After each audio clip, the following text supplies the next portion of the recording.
को आपको जल रखना है और वो जल आपको कम से कम 5 या 7 नल का पानी होना चाहिए। जैसे 5 या 7 नल जो होते हैं घरों में, बैठे बैठे उसने खाली समय ही राम नाम लिखना चालू किया तो उसके साथ ये घटना घटने लगी। जो कभी भगवान को मानता नहीं था, किसी भी भगवान को नहीं मानता था वो, और उसने अचानक से ऐसे ही बैठे बैठे उसने कम से कम 1 लाख से ऊपर उसने राम नाम लिख दिया, बैठे ही बैठे। उसके जीवन में ऐसा घटना घटी जो उसने कभी सोची ही नहीं थी कि ऐसा भी उसके साथ होगा। हाँ दोस्तों, उसके घर में बहुत ज्यादा ही समस्या चल रही थी, उसकी घरवाली बहुत ज्यादा ही बीमारी से जूझ रही थी। और बीमारी क्या थी कि उसके सारे शरीर में दाद से खुजली सी होना, और उसने हर जगह इलाज करवा के देख लिया था। दवाई चलती रहती थी तो वो ठीक रहती थी, दवाई बंद हो जाती थी तो फिर वो ऐसी हो जाती थी। लेकिन वो भगवान को बिल्कुल नहीं मानता था, किसी भी भगवान पे बिल्कुल भरोसा ही नहीं करता था वो, इन चीजों को बिल्कुल नहीं मानता था। वो यही कहता था कि हमेशा के भगवान कुछ नहीं होता, कोई कुछ नहीं होता है। बस ऐसे ही खाली समय में वो घर पे बैठा था, काम भी छूट चुका था उसका, थक चुका था वो बीमारी में, उसको पैसे लगाते लगाते लगाते लगाते घर पे ही बैठे बैठे उसने पेन उठाया, और पेन उठाने के बाद कॉपी में राम राम राम राम लिखता चला गया। उसे ये नहीं पता कि वो क्या क्या रहा है। राम राम, जो भगवान को नहीं मानता था उसने राम नाम लिखना चालू कर दिया। राम राम राम राम करते करते 1 लाख से ऊपर उसने राम नाम लिख दिया। उसकी घरवाली भी देख रही थी, उसकी घरवाली कह रही थी तुम तो किसी भगवान को मानते ही नहीं हो, तो तुमने राम नाम कैसे लिख दिया? तो उसने कहा अरे पगली, राम नाम लिखने से भी कुछ होता है क्या? बस बैठा हूँ, बैठे बैठे लिख रहा हूँ। राम राम राम 1 लाख से जब उसने ऊपर राम राम लिख दिया है, उसके बाद ही उसकी घरवाली के अचानक से शरीर में दर्द होना चालू हुआ है। जब शरीर में एकदम चालू हुआ दर्द तो उसने कहा मेरा दर्द हो रहा है, तो उसके घरवाले ने कह दिया अरे तेरी तो हर समय शरीर में बीमारी लगी रहती है, आज तक कभी तू ठीक रही है क्या जो अब ठीक होगी तू? इस तरीका से बोला। उसने कहा नहीं, मेरे ज्यादा ही हो रहा है। वो छटपटाने लगी बड़ी जोर जोर से।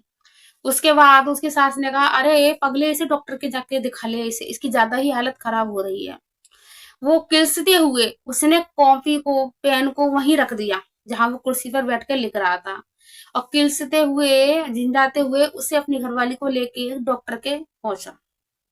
और जब उस डॉक्टर के गया तो वहां पर उसी जहां से उसकी दवाई चल रही थी, दवाई खाती थी बस ठीक रहती थी, उसी डॉक्टर के पास गया, वहीं बैठा था। और वहीं पर एक बड़ा बुढ़ा बैठा था। तो वो बोला बेटे किसी दिक्कत से, क्या दिक्कत है तेरे शरीर में को? तो उसने कहा कि बाबा जी मैं बहुत ज्यादा परेशान हूँ, और ऐसे ऐसे है ना, 1 साल से होने के लिए आ रहा है, और मेरे शरीर में खुजली दाद से है, और बहुत तगड़ी इसमें आग सी निकलती है, और मैंने दवाई खाती रहती हूँ तो ठीक रहती हूँ, क्या करूँ? और मैं बहुत ज्यादा परेशान हो चुकी हूँ, ससुराल वाले भी ताने मारते हैं कि जब से आई है बीमारी में पैसा लगवाई जा रही है। तो उसने कहा, जो बुढ़ा जो बराबर में जो बैठा था बाबा जी, तो वो बोले कि बेटे तू मेरे कहने से एक काम करेगी? उसने कहा हाँ बाबा जी बताइए। कि एक डॉक्टर और है, मतलब वैद्य है वो, देसी दवाई देता है, और तू वहां जाकर एक दफा दिखा ले। तो बोली ठीक है, मैं अपने पति से बात करती हूँ। उसने अपने आदमी से कहा, उन्होंने कहा नहीं, मैं तुझे कहीं भी लेकर नहीं जाने वाला, क्योंकि मैंने तुझे हर जगह दिखा के देख लिया है, तुझे कहीं से भी फायदा नहीं पड़ता है तुझे। वो जिद करने लगी। जब उसे जिद के आगे फिर उसे झुकना पड़ा, वो उसको लेकर वहीं गया जहां उसे बाबा जी ने बताया था, उस वैद्य को। जब उस वैद्य के पास गए तो उस वैद्य ने खुजली को देखा, और देखने के बाद उसने एक, जैसे कोई पेड़ जो रहता है, पेड़ की उसने एक जड़ी सी दी, और कहा इसको घिसकर आपको अपने बदन पे लगाना है, और आप इससे बिल्कुल ठीक हो जाओगे आप। और उसने कहा कि इसको आप एक दफा हनुमान चालीसा का पाठ करने के बाद आप, और उसे जल एक मतलब जब आपको हनुमान चालीसा का पाठ करना है तो आपको थोड़ा सा लुटिया में को आपको जल रखना है, और वो जल आपको कम से कम 5 या 7 नल का पानी होना चाहिए। जैसे 5 या 7 नल जो होते हैं घरों में, उनके जल होना चाहिए 7 या 5 नल का। उसको रखकर आप हनुमान चालीसा का पाठ करने के बाद आप उस जल में फूंक मारने के बाद इस जल को आप उसमें गेल लीजिए, आपको इसको घिसना है, और उसके बाद आपको इस बदन पे लगाना है। और दोस्तों यकीन नहीं मानोगे आप, उसने बिल्कुल ऐसा ही करा। घर पे आने के बाद उसने 7 नल का पानी लिया है। उसके बाद उसने हनुमान चालीसा का पाठ किया है। हनुमान चालीसा का पाठ उसने एक बताया था और सिस्टर का कहना है कि उन्होंने हनुमान चालीसा के अपनी श्रद्धा से उन्होंने 5 पाठ किए थे। 5 पाठ करने के बाद उन्होंने फूंक मारने के बाद उस जल को करके उस दवाई को घिसकर उन्होंने अपने सारे बदन पे लगाया।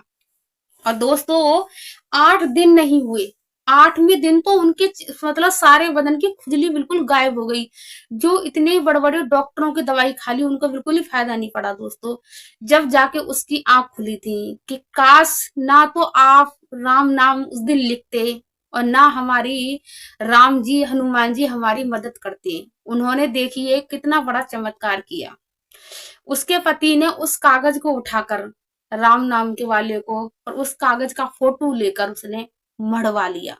मढ़वाने के बाद उसने अपने रूम में टांग रखा है और आज वो हमेशा जब भी उन्हें टाइम मिलता है या वो अपनी जॉब पर रहते हैं, आज उनकी जॉब भी लग चुकी है, तो वो हमेशा ज्यादा पूजा पाठ नहीं कर पाती हैं, तो सिर्फ वो एक पेन लेते हैं और बैठे बैठे खाली समय में सिर्फ राम राम मुंह से बोलते जाते हैं और लिखते हैं। और आज हनुमान जी और राम जी की कृपा से उनकी घरवाली बिल्कुल ठीक है, उनकी जॉब भी अच्छी चल रही है, सब कुछ अच्छा है।